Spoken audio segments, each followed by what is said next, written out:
Chris Bledsoe alleged that he had 3 separate UFO sightings and also had an alien encounter, but he was not the only witness that night. Okay. Just try to remember back and tell me about what happened that night.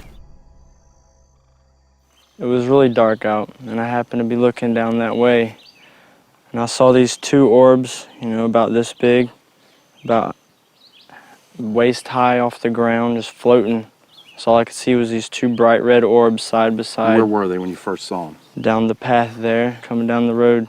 Okay. And so they're coming down that road and coming this way, or what? Yeah, really slowly. So you saw the orbs go into that area? Go into the woods on the left side in front of near the river. And then next thing you know, I didn't see any more orbs. I just saw these little creatures come walking out the woods. We interviewed Chris Jr. to see if he could corroborate any of his father's story. But it turns out he wasn't at the riverbank. He was actually up the riverbank having his own encounter. You don't have to go all the way in there, but just kind of indicate where you were. Back here. Try to describe them a little bit. It was really dark. They just looked like little creatures, little skinny. And I could see I guess their body, but not like what they were wearing. Junior was a little bit different. If there could be one word I could use to describe Chris Jr., that would be this overwhelming sense of angst. He seemed to be having some troubles, a lot of internal battles. Was the moon up? Was there... Yeah, there was a moon, plenty of stars. We weren't sure whether this really happened to him or he was making some of this up to try to corroborate his dad's story. So we think it's really important for us to bring in these other 3 witnesses who were there and find out what they saw. Well, then Chris comes up. It was a bit of a challenge, but we were able to track down the other 3 men and videotape what they had to say about the event. You could see what looked like bright stars, that were scattered across the tree line. And you could just see them descending slowly. And it just like dropping, like I said, it looked like a piece of hot steel or something, They were orangish, and then you could see separate other colors. It was orange and maybe yellow. I remember being one on the left, right, one in the middle, and one toward the left. From that tree to this tree, they were right there. You could see them just perfect right there. That's when it freaked me out. And I said, hey guys, look, y'all see them? Y'all see these? I got so paranoid I opened my pocket knife. And that's when the panic set in, There wasn't nothing normal about it. What if someone was to say, look, all you guys saw was some flares? I'd call them a lie. Have you seen flares before? Yeah. Any way they could have been flares, just military flares? Nah. Have you seen flares? We stood there for 5 or 10 minutes looking at them. Right. Ain't no flare gonna sit up there that long. Right. As I'm hearing these guys tell me their story, although there's some minor discrepancies here, basically everybody's pretty much telling us the same thing, and they're pretty much corroborating each other's stories. There wasn't no sound. I mean, it was dead still that night. No sound whatsoever. Did you hear any other noise, normal noises, birds, Nothing. animals? It was quiet. It was quiet. It was just, you could have heard a rat piss on a piece of cotton. That's how quiet it was. One of the big discrepancies was the description of the large light that they saw at the top of the hill. 3 of them saw this big ball of light. When we come out of here, before we left, there was a light right yonder. It was a big light, right there in that field there. But Chris Sr. had this very vivid description of what the craft looked like. So we're not sure what to make of that. Somewhere between there and the highway was the spiked object that I described. It was just another big glowing light. It was like a... But then, like I said, it just kind of just...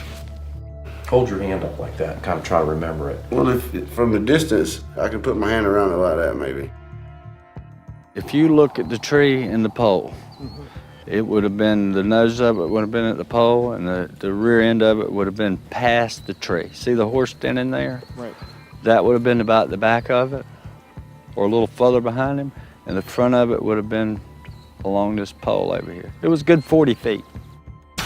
The other major discrepancy we saw in the stories was this whole issue of missing time, where Chris Sr. thought he was gone for maximum 20-30 minutes from the riverbank, but his companion said he had been gone for hours, and in fact they went to go look for him. Okay, Chris, now, you said it took you 20 minutes to get up here and back down again. And yes, sir. Okay, now why did the other guys think it took longer than that? I had to been gone a long time. I remember that night that somebody had went looking for him in the truck. The truck was parked right there. When it got dark, we kind of started wondering where Chris had got to. It was just me and Gene down there. Donnie went up the hill to get Chris so he didn't have to walk back or whatever. Went around there, hey, where you at? All of them said they drove up to the road at the end and drove back. And I know they left because they said they did, and the truck was moved.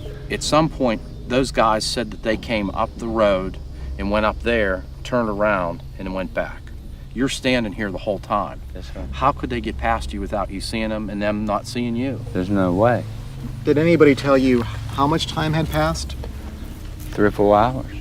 They thought you were gone for 3 or 4 hours. Yes, sir. In a case like this where there's time missing, he tells me he can't remember. He tries to remember, he thinks about it, he gets these severe smashing headaches, and he can't remember what happened up there. So at the time, you didn't think it was strange that when you got here, it was just getting dark, and when you got back, it was very dark. That didn't strike you as strange or odd? I have a missing spot in my brain, and I've told Richard this time and again. I have a wall. I want to know what happened there. I'm lost for time at that point. I feel for him. I feel sorry for him because I can see that he's really struggling with something. But I know that's something that we probably could explore with some psychological help. Now that we've finished interviewing the other witnesses, and we've pretty much gone as far as we can with them, we want to go back and focus on Chris Bledsoe because that's where we think we're going to find our answers.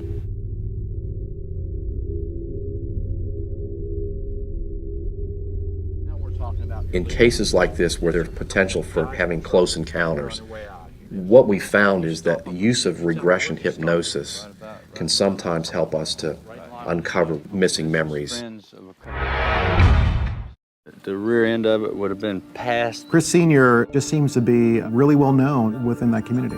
He's a prominent businessman, makes him a credible witness.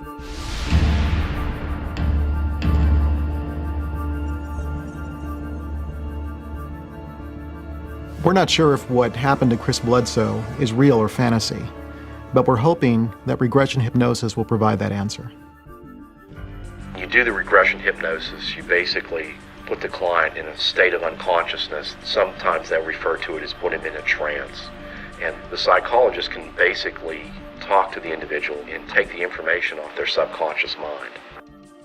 You're in control here. And all I'll be doing is just helping you to get focused.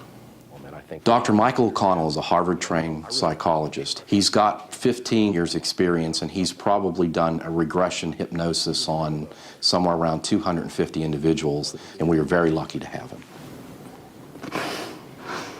Yes. You're okay. You're okay.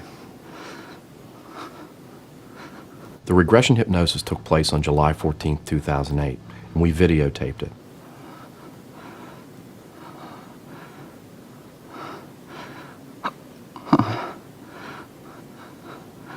Where were we going? I tried to hide. I couldn't. They were looking at me. There's 4 of them. They're so tall. Skinny. How tall are they? Real tall. 7 foot or better. They're not human. They're not human. 4 of them. Uh-huh. I just want to go home. Let me go. I want to see my son. Mm-hmm. What do you want?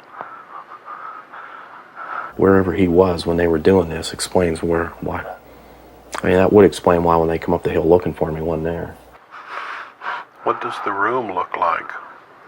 It's round. It's dark in areas, but I can see lights, controls. I can feel no movement, none. Okay, Michael, go ahead, push it to the limit.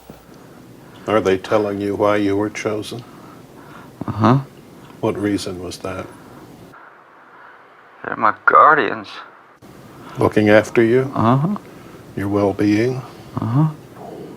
Every time I get sad, they're here. I know I've been sad. Is that why you come? Are they the same ones that you saw in your backyard later? That's their children. Their children? Uh-huh.